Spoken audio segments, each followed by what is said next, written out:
CPM സംസ്ഥാന സെക്രട്ടേറിയറ്റിൽ പങ്കെടുക്കരുതെന്ന മുഖ്യമന്ത്രി പിണറായി വിജയൻ നിർദ്ദേശം നൽകിയെന്ന വാർത്ത നിഷേധിച്ച് CPM കേന്ദ്ര കമ്മിറ്റി അംഗം PK ശ്രീമതി.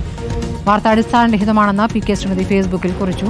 സംസ്ഥാന സെക്രട്ടേറിയറ്റിൽ PK ശ്രീമതിയെ പങ്കെടുക്കാൻ അനുവദിച്ചില്ല എന്നായിരുന്നു വാർത്ത. സംസ്ഥാനത്ത് പ്രത്യേക ഇളവ് നൽകിയിട്ടില്ല എന്ന 19-ാം തീയതി നടന്ന സെക്രട്ടേറിയറ്റ് യോഗത്തിൽ പിണറായി PK ശ്രീമതിയോട് പറഞ്ഞു എന്നായിരുന്നു പുറത്തുവന്ന വിവരം. റഹീസ് റഷീദ് വിവരങ്ങളുമായി. റഹീസ്, ഇപ്പോൾ ഈ വാർത്തയുടെ സത്യാവസ്ഥ എന്താണ്? എന്താണ് ഈ വാർത്തയ്ക്ക് പിന്നിൽ? സ്മൃതി, 19-ാം തീയതി നടന്ന സംസ്ഥാന സെക്രട്ടേറിയറ്റ് യോഗത്തിൽ പങ്കെടുക്കാൻ കേന്ദ്ര കമ്മിറ്റി അംഗമായ PK ശ്രീമതി എത്തിയിരുന്നു. ആ യോഗത്തിൽ PK ശ്രീമതിക്ക് പങ്കെടുക്കാനും കഴിഞ്ഞിരുന്നില്ല. PK ശ്രീമതി യോഗത്തിന് എത്തിയ സമയത്ത് മുഖ്യമന്ത്രി പിണറായി വിജയൻ പറഞ്ഞ ഒരു കാര്യം, സംസ്ഥാന സമ്മേളനം ഇളവ് നൽകിയിരുന്നില്ല പ്രായപരിധിയുടെ കാര്യത്തിൽ PK ശ്രീമതിക്ക്.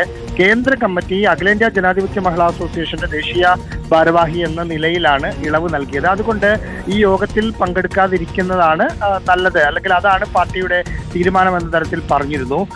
ആ സമയത്ത് PK ശ്രീമതി മറുപടിയും പറഞ്ഞു. PK ശ്രീമതി പറഞ്ഞത് അഖിലേന്ത്യാ ജനറൽ സെക്രട്ടറിയായ MA ബേബിയോടും സംസ്ഥാന സെക്രട്ടറി MV ഗോവിന്ദനോടും സംസാരിച്ചിരുന്നു. അതിനുശേഷമാണ് യോഗത്തിൽ പങ്കെടുക്കാൻ താൻ എത്തിയതെന്ന് പറഞ്ഞിരുന്നു. ഇപ്പൊ അതേക്കുറിച്ച് ചോദിക്കാൻ നമ്മൾ PK ശ്രീമതിയുമായി നിരന്തരം ബന്ധപ്പെട്ടിരുന്നു, പക്ഷെ ഫോണിൽ അവരെ കിട്ടിയിരുന്നില്ല. പങ്കെടുത്തിരുന്നോ ഇല്ലയോ? പങ്കെടുത്തിട്ടില്ല. അപ്പോൾ മുഖ്യമന്ത്രി പറഞ്ഞ കാര്യവും ശരിയാണ്, പങ്കെടുക്കണ്ട എന്ന് പറഞ്ഞു, പങ്കെടുക്കാൻ പറ്റാതെ പോയി. പിന്നെ എന്തിനാണ് നിഷേധിക്കുന്നത്? സ്വാഭാവികമായും പാർട്ടിയുടെ മുതിർന്ന നേതാവെന്ന നിലയിൽ അത്തരത്തിലൊരു നിഷേധക്കുറിപ്പ് ഇറക്കിയതാണ് എന്ന് മനസ്സിലാക്കണം. ഈ PK ശ്രീമതിയുടെ ഫേസ്ബുക്ക് പോസ്റ്റ് വന്നതിന് ശേഷവും CPMന്റെ മുതിർന്ന നേതാക്കളുമായി നമ്മൾ സംസാരിച്ചിരുന്നു. അപ്പോൾ അവർ പറയുന്നത് PK ശ്രീമതി കേന്ദ്ര കമ്മിറ്റി അംഗമെന്ന നിലയിൽ യോഗത്തിൽ പങ്കെടുക്കേണ്ട കാര്യമില്ല. കാരണം സംസ്ഥാനത്ത് അവരുടെ സേവനം പാർട്ടിക്ക് വേണമായിരുന്നെങ്കിൽ കൊല്ലം സമ്മേളനം തന്നെ ഇളവ് നൽകിയേനെ.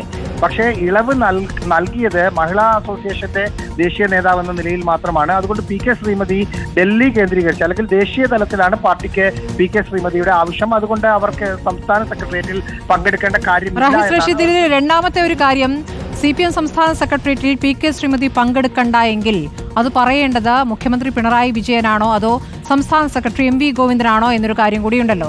സംസ്ഥാന സെക്രട്ടറി MV ഗോവിന്ദനാണ് പാർട്ടിയുടെ തീരുമാനമായി അത് അറിയിക്കേണ്ടത്. പക്ഷേ മുഖ്യമന്ത്രി അറിയിക്കുന്നു, മുഖ്യമന്ത്രി വിലക്കുന്നു, യോഗത്തിൽ പങ്കെടുക്കാൻ പറ്റാതെ PK ശ്രീമതി മടങ്ങുന്നു. അതാണ് അതിലെ വാർത്ത, അല്ലേ? സ്മൃതി, സ്വാഭാവികമായും ആ യോഗത്തിൽ ആരൊക്കെ പങ്കെടുക്കണം പങ്കെടുക്കണ്ട എന്ന് തീരുമാനിക്കുന്നത് സംസ്ഥാനത്തെ പാർട്ടിയുടെ ഒന്നാം നമ്പർ ആയ, അല്ലെങ്കിൽ പാർട്ടിയുടെ സംസ്ഥാന സെക്രട്ടറിയായ MV ഗോവിന്ദനാണ് അറിയിക്കേണ്ട കാര്യം. അതിൽ പങ്കെടുക്കണമെങ്കിലും പങ്കെടുക്കണ്ട എന്നുണ്ടെങ്കിലും അദ്ദേഹമാണ് അറിയിക്കേണ്ടത്. പക്ഷേ ആ യോഗത്തിൽ നമ്മൾ മനസ്സിലാക്കുന്നതനുസരിച്ച് MV ഗോവിന്ദൻ കൂടി ഇരിക്കുന്ന സമയത്താണ് PK ശ്രീമതി ടീച്ചർ തന്റെ ഭാഗം പറഞ്ഞത്. ഞാൻ പാർട്ടിയുടെ അഖിലേന്ത്യാ ജനറൽ സെക്രട്ടറിയോടും ഒപ്പം സംസ്ഥാന സെക്രട്ടറിയായ MV ഗോവിന്ദനോട് സംസാരിച്ചിരുന്നു. സ്വാഭാവികമായും അങ്ങനെ ഒരു സംസാരം നടന്നിട്ടില്ലെങ്കിൽ MV ഗോവിന്ദനെ അവിടെ നിഷേധിക്കാവുന്നതാണ്. അങ്ങനെ നിഷേധിച്ചതായി നമ്മൾ മനസ്സിലാക്കുന്നില്ല. പാർട്ടിയുടെ ഒരു ഭരണഘടനാ പ്രകാരം കേന്ദ്ര കമ്മിറ്റി അംഗങ്ങൾക്ക് സംസ്ഥാന സെക്രട്ടേറിയറ്റിൽ പങ്കെടുക്കാം. വർഷങ്ങളായി അതാണ് രീതിയും. കഴിഞ്ഞ തവണത്തെ സംസ്ഥാന സെക്രട്ടേറിയറ്റിലൊക്കെ കേന്ദ്ര കമ്മിറ്റി അംഗം നിലയിൽ PK ശ്രീമതി പങ്കെടുത്തതുമാണ്. അന്നൊന്നും അവർ സംസ്ഥാന സെക്രട്ടേറിയറ്റിൽ ഉള്ള ആളുകളല്ല. നിലവിൽ സംസ്ഥാന സെക്രട്ടേറിയറ്റിൽ ഇല്ലാത്ത കേന്ദ്ര കമ്മിറ്റി അംഗങ്ങളായ KS അലീഗയും P സതീദേവിയും CS സുജാതയും എളമരം കരീമും ജോൺ ബ്രിട്ടാസും ക്ഷണിതാവാണ് കേന്ദ്ര കമ്മിറ്റിയിൽ. ജോൺ ബ്രിട്ടാസിനുമൊക്കെ സംസ്ഥാന സെക്രട്ടേറിയറ്റിൽ പങ്കെടുക്കാം, അവർ പങ്കെടുക്കുന്നുമുണ്ട്. പക്ഷേ സ്വാഭാവികമായും ഭരണഘടന അനുസരിച്ച് കേന്ദ്ര കമ്മിറ്റി അംഗങ്ങൾക്ക് പങ്കെടുക്കാം എന്ന് വരുമ്പോൾ PK ശ്രീമതി പങ്കെടുക്കേണ്ടതാണ്. സാങ്കേതികമായി സംസ്ഥാന സമ്മേളനം ഇളവ് നൽകാത്തത് കൊണ്ട് അവർ സംസ്ഥാന സമ്മേളനത്തെക്കാൾ മുതിർന്ന ബോഡിയാണ് പാർട്ടിയെ സംബന്ധിച്ച് പാർട്ടി കോൺഗ്രസ്. സംസ്ഥാന കമ്മിറ്റിയേക്കാൾ വലുതാണ് ദേശീയ കമ്മിറ്റിയും. അപ്പോൾ പാർട്ടി കോൺഗ്രസ് ഒരു തീരുമാനം എടുക്കുമ്പോൾ അത് സംസ്ഥാന സമ്മേളനം എടുത്ത തീരുമാനം കൂടി മുഖവിലേക്ക് എടുത്തിട്ടായിരിക്കും എടുക്കണം. സ്വാഭാവികമായും കൊല്ലം സമ്മേളനം ഇളവ് കൊടുത്തില്ല, ഇനി കേന്ദ്ര കമ്മിറ്റി ഇളവ് കൊടുക്കണോ എന്ന് പാർട്ടി കോൺഗ്രസ് എടുത്ത ഒരു തീരുമാനമാണ്. സംസ്ഥാനത്തെക്കാൾ വലിയൊരു ബോഡിയായ പാർട്ടി കോൺഗ്രസ് എടുത്ത ഒരു തീരുമാനം അനുസരിച്ച് സാങ്കേതികമായി പറഞ്ഞാൽ PK ശ്രീമതിക്ക് പങ്കെടുക്കാവുന്നതാണ്. പക്ഷേ അതിന് അനുമതി നൽകി. പക്ഷെ സാങ്കേതികമായിട്ടല്ല, വന്ന ആളോട് പങ്കെടുക്കേണ്ടതില്ല, മടങ്ങാമെന്ന് പറയുകയും പങ്കെടുക്കാതെ അവർ പോവുകയും ചെയ്തിരിക്കുന്നു. ഇപ്പോൾ അത് വാർത്തയായപ്പോൾ അത് നിഷേധിച്ചുകൊണ്ട് വാർത്താക്കുറിപ്പ് ഇറക്കുകയാണ്. അതല്ലേ ഇപ്പോൾ അതിന്റെ യാഥാർത്ഥ്യം? അങ്ങനെ തന്നെയാണ് നമ്മൾ മനസ്സിലാക്കുന്നത്. വാർത്താക്കുറിപ്പ് വന്നതിന് ശേഷവും നമ്മൾ അന്വേഷിക്കുമ്പോൾ അങ്ങനെ തന്നെയാണ് മനസ്സിലാക്കുന്നത്. ഇനിയുള്ള യോഗങ്ങളിലും PK ശ്രീമതിക്ക് പങ്കെടുക്കാൻ കഴിയില്ല. CPM സംസ്ഥാന സെക്രട്ടേറിയറ്റിൽ പങ്കെടുക്കേണ്ടതില്ല എന്ന് PK ശ്രീമതിയോട് മുഖ്യമന്ത്രി പിണറായി വിജയൻ പറഞ്ഞു.